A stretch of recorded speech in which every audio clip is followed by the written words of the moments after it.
ये आई, महंत की कहानी ये आई कि वो हनुमान मंदिर में दरबार लगाते थे और उसी हनुमान मंदिर के परिसर में एक स्टूडेंट के साथ, एक छात्रा के साथ उन्होंने कुकर्म किया।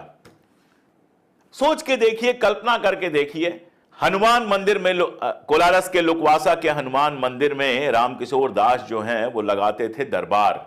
जनता आती होगी, वहां पे हाथ जोड़ती होगी, पूजा करती होगी, पाठ करती होगी, सम्मान करती होगी। और मंदिर के परिसर में वो भी हनुमान जी, जिनको ब्रह्मचारी माना जाता है, आजीवन ब्रह्मचारी माना जाता है, उन हनुमान जी के मंदिर में एक छात्रा के साथ, एक बच्ची के साथ ये जो बाबा है रामशरण दास महंत है, वो रेप करता है, कुकर्म करता है।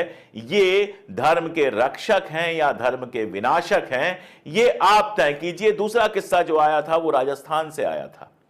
वहां एक बाबा बालक दास है। उनकी शक्ल देखकर मुझे कहीं से नहीं लगता है कि वो बाबा हो भी सकते हैं। कुछ लोगों को देखकर ही लगता है कि यह आदमी बहुत अच्छा होगा, उसकी आंखों में इतना कोमल भाव होता है, उसके बात करने का लहजा, उसका तरीका, उसके चलने का तरीका, उसका लोगों से मिलने का तरीका, यह तय करता है कि वो इंसान अच्छा है या बुरा। इस आदमी की आंखों में अगर कुछ दिख रहा है तो वो सिर्फ हिंसा दिख रही है और हवस दिख रही है। इसकी कहानी सुनिए आप। एक बच्ची पहुंची, इसके पास परिवार में कोई संकट होगा। हमारे देश की प्रॉब्लम यह है कि ना यहां मनोचिकित्सक जिनको हम कहते हैं वो ज्यादा मिलते हैं, और ना ही हमारे यहां ऐसी संस्थाएं हैं जो परिवार के अंदर अगर कोई समस्या चल रही है तो उस पर कंसल्टेंसी दे सके। तो वो लड़की पहुंची होगी, उसके परिवार में कुछ समस्या चल रही थी, बाबा के पास गई। बाबा ने उसको लड्डू खिलाया या पेड़ा खिलाया जिसमें नशा था। लड़की के साथ कुकर्म किया, वीडियो बना ली उन्होंने, उसके ड्राइवर ने भी किया, इन्होंने भी किया और वीडियो बना ली। और उसके बाद उस बच्ची को लगातार ब्लैकमेल करने लगे। बाबा ब्लैकमेल कर रहे हैं। जिनके पास लोग अपनी समस्याएं लेकर जाते हैं, जिनकी लोग श्रद्धा करते हैं, जो पवित्र भगवा ड्रेस पहनते हैं, वो लोग ये काम कर रहे हैं। कहा जाता है कि जब चौकीदार ही लुटेरा बन जाएगा तो देश क्या बचेगा। जिसके पास आप अपनी समस्या लेकर जाते हैं वही आपको लूटने लगेगा तो आप क्या कर लेंगे। तो ये बाबा बालक दास की कहानी है। जाने कब तक चलती रहती।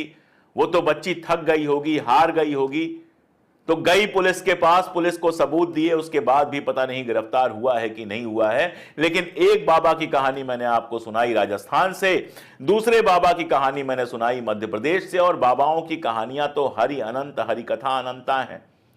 एक के बाद एक बाबाओं के बस आप नाम लेते जाइए। आसाराम, बापू लिखते हैं वहां पर। बापू हम लोग हमेशा महात्मा गांधी के लिए यूज करते हैं। असल में गुजरात में बापू जो बड़ा व्यक्ति होता है, उम्र में पिता के समान होता है, बड़ा होता है और सम्माननीय होता है, उसको बापू कहा जाता है।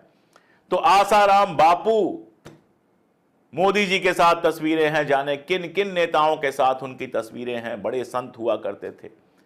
पता चला कि वो भी उसी गंदगी में गिरे हुए हैं, गिरफ्तार हो गए। और आप उनके भक्तों को देखिए कि रेप के मामले में गिरफ्तार आदमी को भी कहते हैं कि बाबा निर्दोष हैं, आसाराम निर्दोष हैं। उनके लिए जुलूस निकालते हैं, गाने गाते हैं। राम रहीम बाहर आते हैं, चुनाव जिता देते हैं। उसी मामले में अंदर वो भी है। वही रेप और हत्या का मामला उनके ऊपर भी है। संत रामपाल, कितने नाम लूं मैं।